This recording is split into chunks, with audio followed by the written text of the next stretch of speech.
Hello there everyone, my name is Oversoul, this is Oversoul Gaming, and welcome to Firewatch. A game about a guy named Henry who takes a job as a guy in a lookout tower at a forest preserve in order to avoid the troubles of his life, but while he's out here some mysterious things start to happen, and thus a mystery begins.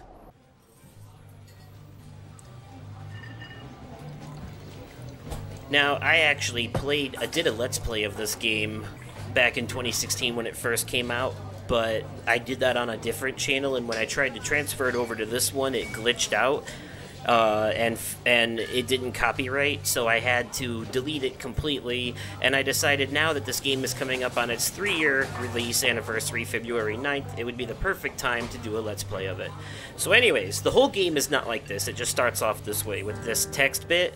This is to give you backstory on Henry's life, and so that you understand why he needed to get away and why he's out here and all that. So, Julia, she's about your age, late 20s, laughing with well-dressed professors and grad students from nearby CU Boulder. You, Henry, are out drinking with your pals. You approach her. You are drunk. So, what's your, major, or you're pretty. You say one of the two. Ask about the major. You slur the word major, and it smells like Coors. You give an awkward smile. Evolutionary biology, she says, and I'm a professor. Cool, you reply. What's yours, she asks. She sniffs the air. Toxicology? Was that a burn, you ask? She says definitely. Worried she hurt your feelings, she asks if you want to split a cheeseburger. 1 week later, you are Julia's boyfriend. The outcome of this story doesn't change regardless of the choices we make. It's about the journey, not the destination. See, this is what the game actually looks like. Except it'll be in the wilderness. Alright. See, this is how the game actually plays. It's a first-person narrative experience. But this is Henry leaving for his first day on the job as a lookout guy. You date for over a year. She drives you absolutely nuts. It's great. You move in. You share an apartment near the school with a view of the mountains. You two drink beers out on the deck. You drink beer just about anywhere. Life is good. Julia wants to get a dog. There's a scruffy, undersized beagle. Julia is in love. She wants to bring it with her to class. There's also an intimidating but gentle-eyed German shepherd. Nothing bad could happen to Julia while walking this dog. It's badass. We're gonna go with the beagle named Bucket, because that's what I did in my Let's Play, and also because we've had a beagle. Bucket's a good dog, and a week later you've totally forgotten about the other one. Julia loves him. You love him too. 1979. You talk out on the deck. It's summer, 9:30 p.m., and the heat still radiates off the high desert. What do you think about kids? She asks. Kids? They're not very smart, or good at much. I'm saying if you and I have a couple little idiots. That would be pretty good. In that case, we should probably get married. Yeah, I would like that, you say. These kids are going to be screwed up enough. It's probably for the best that their parents are hitched. You say she's absolutely right. So this beginning part switches between the story of Henry's past and the present, where he is making his way to his new job. See the sign there, thoroughfare trailhead. No fireworks. Do not forget to check in. Warning. It's not recommended for inexperienced hikers, so, you know. Now, I love the visuals in this game. Absolutely beautiful and breathtaking. I'm a fan of cel-shaded graphics. 1980. It's a Thursday night and Julia is 4 hours late. She doesn't call. You're worried and getting angrier by the minute. She walks in after you've gone to bed. She's not quite drunk, but she's clearly been having a fun time. You fight when she gets between the sheets. You get mad, or you get mad. You call her an inconsiderable asshole. Oh, damn. I didn't take that route before. She tells you to fuck yourself and to not be such a baby. You call her selfish. She knows you mean it, and it hurts her feelings. Oops. 1981. Julia still likes to draw. She draws plants from her research. She draws all the places you go. She draws you. Yeah, see, they get over their fight. You pose and flex like He-Man, or frolic like a Victoria's Secret model, which is what I chose in my Let's Play, so I'm gonna go ahead and do that, because I thought it was funny. Very nice. Heyo! Look at that. This game has, like, dynamic time-changing stuff, so, like, as you go through the different days and play the... You know, the scenery will change based on where the sun is in the sky, and look at this, it's so beautiful. God, I love it. Oh, I love it. Also, I want this game to look as good as possible, so, oh man, look at that. 1982. During the summers, you and Julia enjoy walking Bucket at night. There's a festival in town. It brings in folks from far away places. One of them tries to mug you with a knife.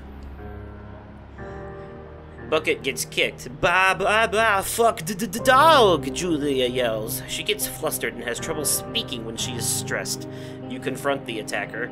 You scare him away or you beat his goddamn face in. You're gonna do that because he hurt the dog. Your arm gets cut up, but you beat the guy to a pulp. You don't feel very tough. You cry your eyes out before the cops show up. Julia asks to take a different path from that day forward. You say, okay. You don't want to go that way either. From then on, you walk by the river. 1984. Plans to have kids get waylaid by work. Julia gets offered a job at Yale. Yale is in Connecticut, 2,000 miles away. It's a great job, associate department chair. She wants to move. You absolutely do not. So, your options are both kind of bad. You either convince her to not take the job, which is bad, or agree if she commutes back and forth, which is still not good, but the lesser of two evils. You ask her if she'll commute back and forth. You don't want to move to Connecticut. She says that'll be hard, but she'll do it if you won't move. You tell her not to pass it up if it's what she wants. She agrees. She flies back to Boulder 3 times each semester. 1985.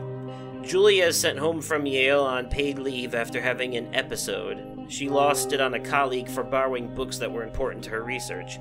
She didn't remember she had happily loaned them to him just 2 days prior. Uh-oh. She was found crying in the stairwell. You say that maybe you guys should talk to someone about it. You make macaroni and drink wine and try to forget about it. Nah, you're gonna talk. After seeing multiple doctors and having many tests, they are worried that Julia might be suffering from early onset dementia. She is 41. You both decide to keep it a secret for now. I'm gonna have to censor this part, because this is the drawing that she made of him. And, he was nude.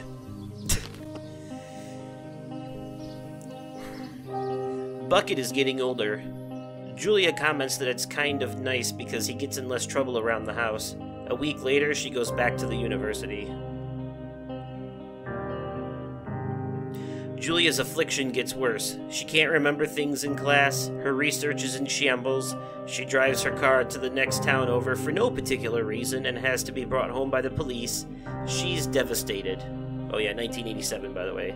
She is sent home on permanent medical leave. Some days you get the Julia who calls you a dope, and your unborn children little idiots. Other days you get a stranger. She pulls you into bed to make love. After 5 minutes she goes into a panic, believing her dad is at the door. You tell her family.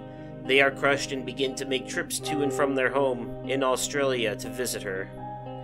For a while, your friends come by with little things to brighten the day. You spend your days following Julia around the house. You count the seconds between the 2 weekly visits from Daniel, the nurse. He suggests that Julia could live somewhere else, somewhere with a 24-hour care, a home.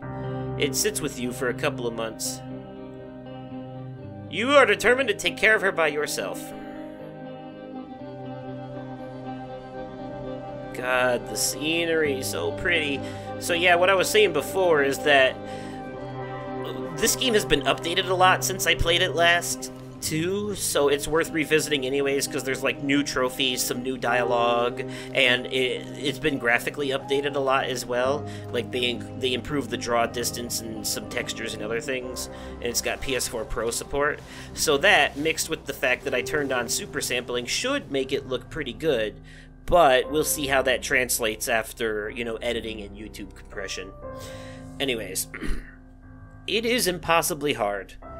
The worst is when you get mad at her, like when she tries to cook her own food. You can't do anything without her, and she can't do anything without you. When she goes to sleep, you stay up for a few hours, drinking on the deck, watching baseball in the summer, college basketball in the winter, drinking then too. You start going out after you put her to bed. The first time you do it, you worry about her getting up and walking around while you're gone. You put a chair in front of the bedroom door, or you trust that she sleeps like a rock. Trust that.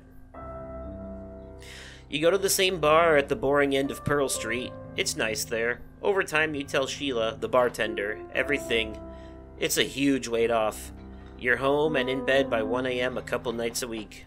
You look forward to those nights. 1989. This is the year I was born. One night you are stopped at a DUI checkpoint. You blow a .10 and are taken to jail for the night. You consider trying to hide it, but you tell your sister-in-law, Susan. Someone's gotta take care of Julia if you're in jail, right? Julia's parents take the next plane from Australia. They can't believe the state your house is in. Then they tell you Julia is coming to live with them. You don't argue. You say you'll visit soon. A few weeks go by. Summer is coming, and you see an ad in the paper for a job. You take it.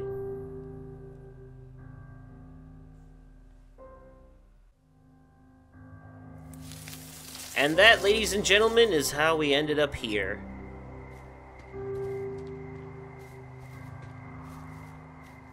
This lookout tower. Say hello to our home away from home for the entirety of this game. This lookout tower is, well, it's basically where we work. It's our job now. It's our job to sit up here and watch for fires. That's literally what they do. Apparently it's a very, very boring job in real life.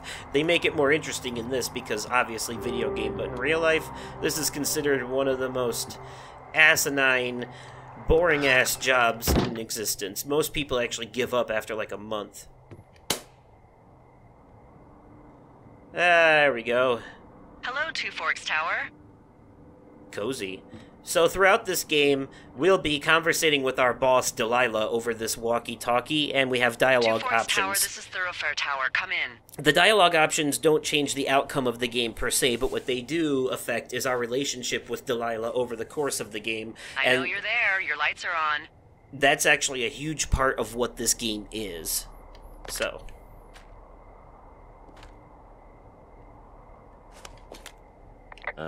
Hello? Whoever this is? It's Henry, right? Yeah. I'm Delilah. Yeah, that's what the guy said on the phone. So, what's wrong with you? Excuse me? People take this job to get away from something. So, what's wrong? What's wrong with you? That's a great idea. Go ahead. Look, I just hiked for 2 days, so I don't really follow whatever it is you're doing right now. You take a stab at what's wrong with me. Fine, then can I, like, sleep forever? Sure, buddy. Okay, now go ahead. Let's see, such weird things. You're rebelling against Mom. Okay, you're probably just rebelling against a mom who wishes you had given her grandkids, by the sound of your voice, at least 15 years ago. You come out here and it really grinds her gears and you love it. Can I sleep now? Well, she also says I fuck immature men, but in my defense, who wouldn't want a 28-year-old with ambition and energy and some fire in his belly in bed? Me. I'm going now. Just a second. Now it's my turn. Okay. Good night. Bye. Let's see. What an I asshole. don't know anything about you, but 9 times out of 10, folks out here simply got dumped. Huh. Is that it? Close? Good night. Good night. Welcome to the job. Dun dun dun dun dun. Day 1. Yeah, the whole dialogue with the walkie-talkie bit is Morning, basically... Henry. Well, I guess good afternoon. You probably slept like a rock. Anyway, there's still a few hours of daylight to get some work in. I can see you at your desk, so call me when you're ready. I can see you at your desk. Yeah, she's watching from her tower, which I think is actually behind ours. Anyways, the whole dialogue over the walkie-talkie is pretty much the meat and potatoes of this game, besides the walking around and doing the stuff, but it's where the story starts to go that makes it really interesting. So, anyways, let's get moving forward quickly so we can get to the good parts. Hey, sorry, guess I slept in. You got a relaxing, 14 hours of sleep? Woo! Yeah, Jesus, I guess it's 6? 6:45. Whoops. Don't worry about it. That hike puts everyone out of commission for a day or two. But now that you're up, let me quickly get you acquainted with the job. There's a thing in the middle of your room with a round map on it. Do you see it? Okay, yeah, I see it. This is the Osborne Firefinder, invented in 1914 by W.B. Osborne? You use this to spot, you guessed it, What the fuck? What is it? Nothing. You use this to... Oh, fuck me! Good God, language, lady. Out your west-facing window. Are you seeing what I'm seeing? Are those fucking fireworks? Someone's setting off fireworks. They shouldn't be. I need Yeah, you to confirm. Do you see them? Whoa, that's not legal, right? No. You need to get down there right now and stop them. Fire danger is through the fucking roof. Is that really my job? Your job is whatever I say it is. Look, the closest ranger is like 2 days away. Go down there and set them straight. Fair enough. Like, kick the shit out of them? Can I write them a ticket? Do I write him a ticket? Easy there, Dirty Harry. Well? Get going. You'll probably need a rope to get down the shale between you and the lake, if I remember right. There should be one in the supply box on the way. The code is 1234. It's actually that for all of them. Convenient. That's one word for it. Yeah, I would call it insecure, but whatever. If the only people who are really getting into the cash boxes are the tower lookout people, and see, it helps that I already know where to go because this is a completely open area. Here's our map, and you can freely travel this entire terrain, and it's super easy to get lost if you don't know where you're going, hence why the map. The idea, though, that's why they also give you a compass. The idea is to follow the compass, and they give you these signs as well. Jonesy Lake is our destination for this part of the story. So I'm gonna jog to make it go by a little bit faster because I do want to get to where the story really starts to take off before we finish this episode. So, hello.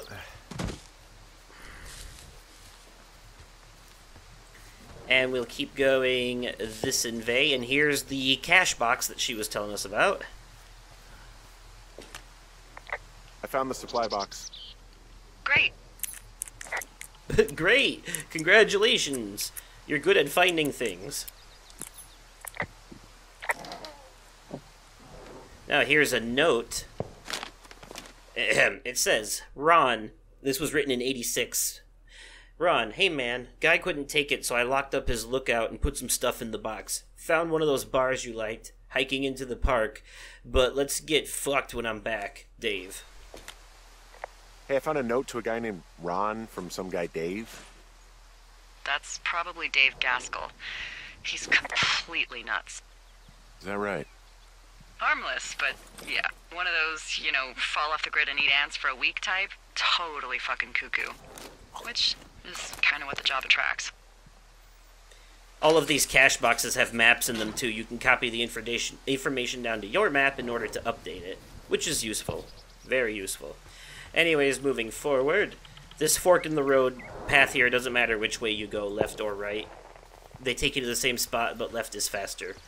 Also, most of the time if you get lost in this game, you can just follow the objective on the screen. If you pay attention, you can see and hear where the fireworks are coming from, so that'll help give you an idea. Plus, you can tell when you're on the right trail because you start running into stuff that is a telltale sign of someone's been around. Like, When we start catching up to these people setting off the fireworks, we'll start seeing beer cans. This shale slide is steep. How do you expect me to get down this? I don't remember it being that bad. It's not even named on our topos. Maybe call it Cripple Gulch, Widowmaker, or Shitty Boss is going to get me killed Hill. Good thing to say to your boss on the first day. What about Shitty Boss is gonna get me killed Hill? Oh, is that Absorka Indian? Maybe Creek? It's actually English for not in my job description. How do you expect me to get down this? Well, did you get that rope? Yeah, I got it. Okay, just lash it to something nearby and take it slow. You know what's funny is that whatever you name this, see, there's a firework right there. That's how you know we're going the right way. Whatever you name this, this shale slide is what it ends up being named on your map. No! Oh. That had to tickle. Like, ow. I'm sure. And Henry's no spring chicken, so I'm sure his hip is in bad condition now. Hey. What the hell's wrong with you? My shitty boss almost got me killed. First, your boss is a delight. Secondly, Jesus. What exactly happened? My rope snapped coming down the shale slide. You didn't break anything, did you? No, I think I'll make it. Just his pride. Be careful, for Christ's sake. He only broke his pride. Ah, the beautiful metal. Hell of a nice camping spot.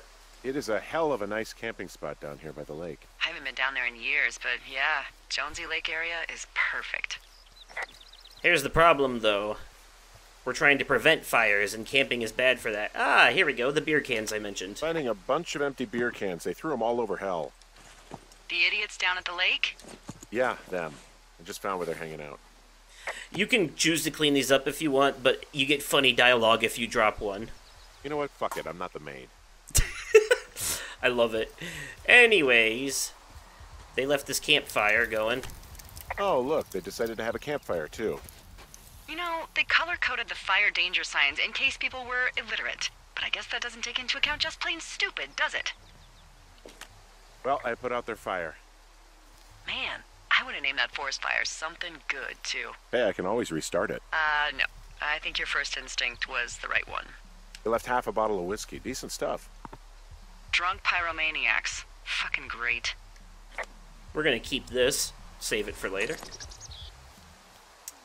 Ah, a bundle of fireworks. Found the fireworks. They didn't even try to hide them. Well, confiscate them. One of these is called the Screaming Wife. Here's where this is... Well, they left their clothes out to dry. It looks like two people. What if they're naked? Won't that be exciting? Look, they're obviously still there, so tell them off and then head back. Uh-oh. I found a bra. A nudie pyromaniac. Remain professional. There are, panties? There are what? I don't want to say that word again. Why, 'cause you're 12? There's a... Ooh.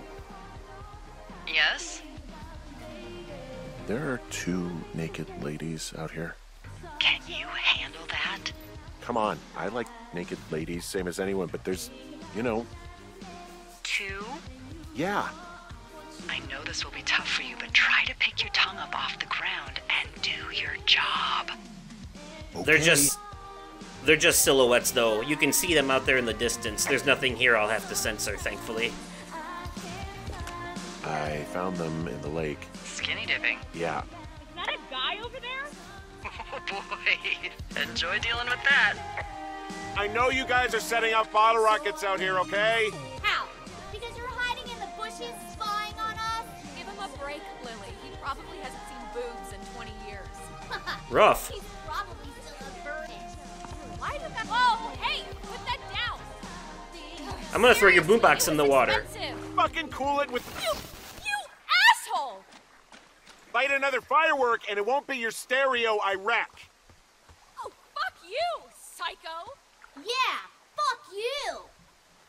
You'll fucking pay for this. You can't just harass girls in the woods. Let's get out of here.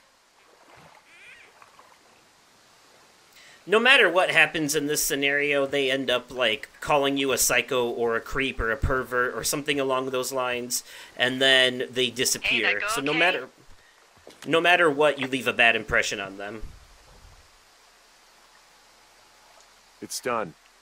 Well, that's ominous. Hopefully there won't be any more trouble. Good. Thanks for going down there.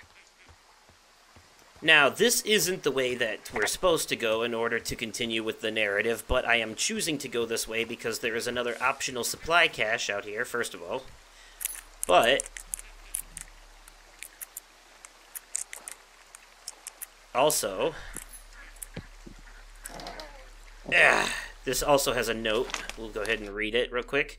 Ron, got some bad news back at home, so hopefully they'll let me out of here for a while. Who's to say, though, budgets being what they are? Did you get my note about what went down in Wapiti? Sheriff isn't too pleased with me, but I don't know. Wapiti, sorry, not Wapiti. I probably overdid it. Wish you would have been there. I guess you must have got hung up. Dave. P.S. Amigos is Spanish, and Professionales is Italian. Okay. I'm going to keep that note, too. Update our map once more again. I found a sweatshirt from the University of Eastern Colorado. There's a University of Eastern Colorado? I really don't think there is. Why would somebody make that up? Right, and then put it on a sweatshirt. The world's a weird place. Alright, so here's the other thing we came over here for, though. Right over here by the water, there should be... you want to hear some funny dialogue? Listen to this. Any chance of those kids getting a disease in this lake, like diphtheria or consumption or... Consumption? Not if they're not 19th century chimney sweeps, no. You know, whatever. I mean, if they drank a bunch, Giardia maybe, but probably not this time of year. Well, that's too bad.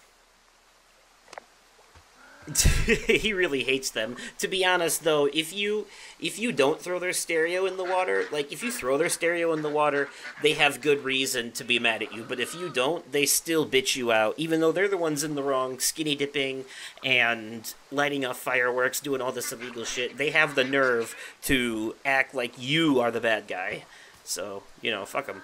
Anyways, turtle! Whoa, I found a turtle. Maybe it's a tortoise. It's a thing with a shell. Well, isn't that something? It's actually pretty cute. Well, Henry, if you decide you want it to keep you company, nobody'll mind.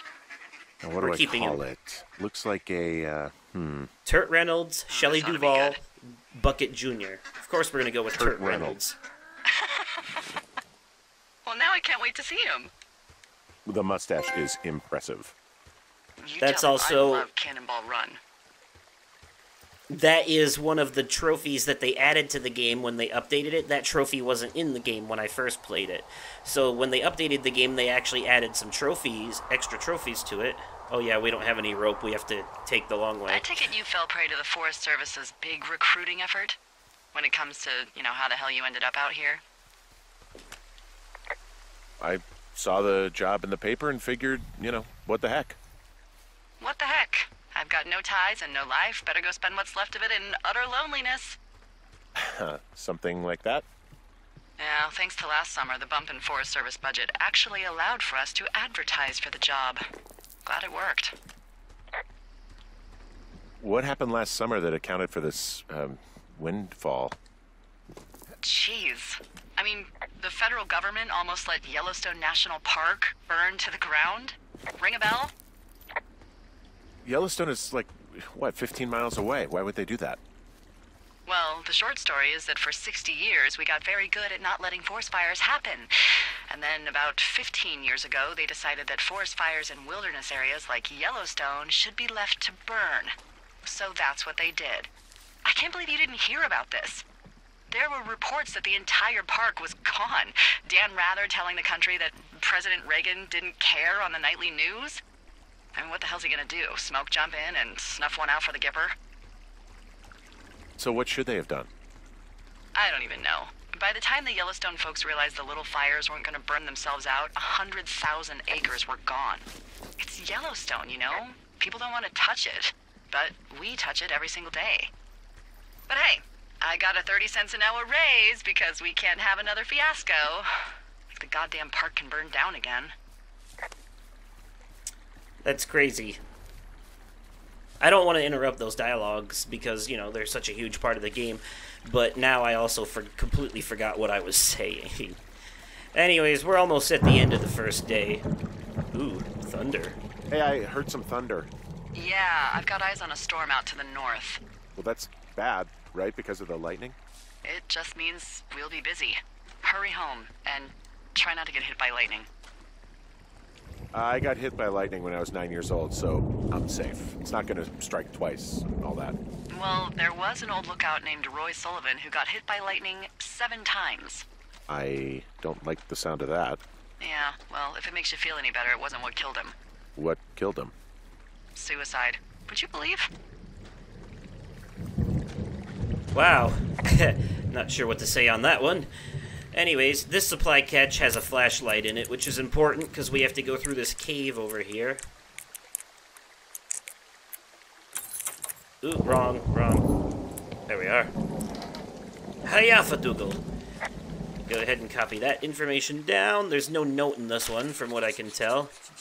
I am taking the flashlight. I found a flashlight. There's one in there? Great. Well, the sun's gonna go down soon, so if the batteries still work, you're in luck. Yay. This cave is a shortcut back to our place. What's in this cave down here? In Thunder Canyon? Thunder Canyon? Hey, I didn't name it. But in the cave, I don't know, rocks. NFS tells people not to go too far in there. It's pretty dangerous. So I say, fuck it. You're a grown man, you can go where you want. great. Used to go caving with someone back in Colorado. She loved it. Might be great to explore it sometime this summer. It looks like the path leads through the cave. Back in the cave, huh? Man, I don't need to lose another lookout in there. Another lookout? They go in, they never come out. She's fucking with him. Ah, so this is another one of your jokes. Yeah, it is. Yep. This door is locked. We will go through this door later in the story, deeper into the cave. So if you're wondering what's back here and why they're keeping it hidden, don't worry. You'll find out. Eventually. Anyways.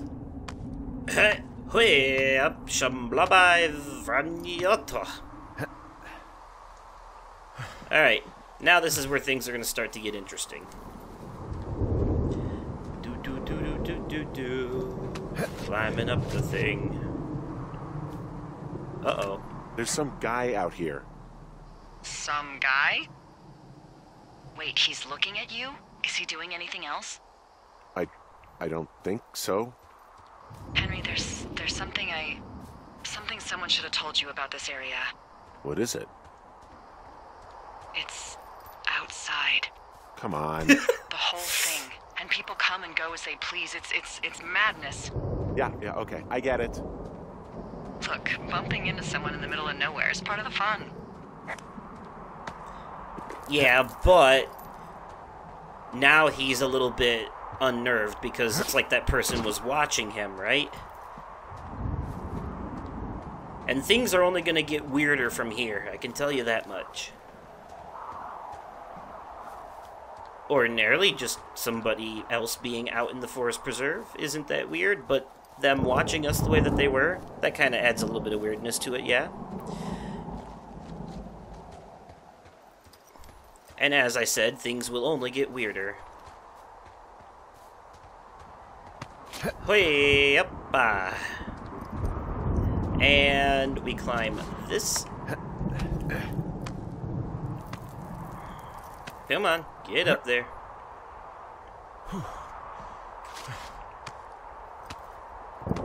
You can tell they intentionally developed Henry to be kind of a more sluggish, heftier fella, because this takes a lot out of him doing these things. I'll just rest my weary arm for a minute, and uh-oh, what's this? Oof. Well done. Damn it. Look, though, we have our own outhouse and generator and everything, and everybody's favorite mascot, Forrest Burns. Actually, he creeps everybody out. You know why? Because of his face. Look at that face. It's creepy. Anyways. You know, I don't think there's any fictional character I hate more than Forrest Burns. Henry, as an employee of the Forest Service, that is treason. Yeah, well, he really freaked me out as a kid. He inspired me to spend the bulk of my 30s keeping the wilderness safe. A shrink would have a field day with you. Thanks, Mom. Thanks, Mom. What kind of name is Forrest Burns anyway? Well, that would be a pun, Hank. A glorious pun. I went to junior high with a guy named Royal Butts. Royal? Butts. I didn't think anyone had been named Royal since the 1850s. Well, Royal's mom, Flo, was a bit of a trendsetter. Flo Butts? Oh man, that's even worse. Yeah, well, it's still better than Forrest Burns. And what the hell kind of name is Forrest Burns for a mascot of a place that prevents fires? Anyways, uh-oh. What can I do for you? Well, my typewriter is on the ground, outside of my tower. You right? Yeah, look, the wind? No. How the hell You should get inside. Fuck me.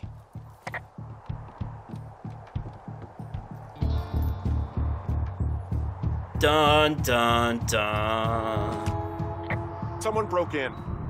Hey, what? They wrecked the place. Threw my typewriter out the window. Motherfucker. Holy shit. I'll let the Forest Service know what happened.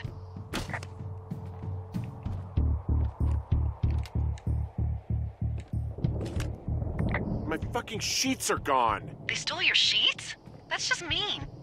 Yeah, it sucks. The place is trashed. Okay, I put in a call. That was fast. Yeah, well, do you have any idea who could have done this? I did probably piss off the girls at the lake. Ugh, fuck them. Well, I'll have the Rangers keep an eye out for a couple of young women and question any they find. I can't believe someone would do this. I worry about bears and fires, and that's about it. And now I've got to worry about some, violent campers? Okay, in the morning I'm gonna call my friend Patty, who works the desk down in Cody. They keep a list of everyone who's officially been in and out of the trailhead since, I don't know, forever, and see if we can get a list of names. We won't get much, but at least if anything else happens, we can refer to it and see if anything comes up. Thanks. I need you to feel safe out here. Don't worry about it. Oh, you can protect yourself, huh? I've done it before. Okay, tough guy. And now we're on day 2. By the way, this game doesn't just go like day 1, day 2, day 3, and all that. It actually jumps ahead quite a few days after a while. Like, it goes from like day 3 to day 9 or 10, and then like day 15 and so on. So it does a lot of time jumping because this job is a lengthy one and he's out here for months. And the things that all happen over the events of those few months. Wake up! So anyways, Hey, wake up! I guess I'll have to get through this before I can stop. I'm awake. What's your problem? Our problem. Good first day. Sorry, our problem. That storm knocked out the phone line I used to talk to the service, which means we're cut off. I tried radioing out, and that's not working either. I don't really know why that would be the case. Should I be worried? About what? We can't get help if we need it. Oh, you're tough, Hank. You don't seem like the guy who likes to ask for help. Sure. What I need you to do, though, is hike out to where the wire runs through your area and report back if it's down. Then I can track down a ranger to get someone on it. Okay, I can do that. Where is it? Remember that cave you hiked through yesterday? Yeah, of course. So you're gonna want to go back there, go through it, and keep going straight to the north when you come out. Will do. Thanks, Hank. It's Henry. What, you don't like Hank? Yeah, I don't like Hank. But thanks rhymes with Hank. No, it doesn't. Okay, all right. Alright, now that that conversation is over, we can go ahead and put an end to this. So, that's gonna go ahead and be it for the first episode. Decided that was a good cliffhanger to leave it off on. Sure, yeah, someone broke into his tower last night, and then the very next day, he's just back to doing the job like normal. But what else is he supposed to do? Just sit around and do nothing? And wait the whole time? No, she put in the call, it's fine. But the question is, who's the one that broke into his tower? Was it those rambunctious teenage girls on a vengeance quest, or was it the mysterious man who was watching us from the hill? Let me know what you think in the comments down below. And if you enjoyed this video, go ahead and leave it a like. And as always, thank you all so much for watching, and I will catch you possibly on another day, definitely at another time, and likely in another video. Okay, goodbye.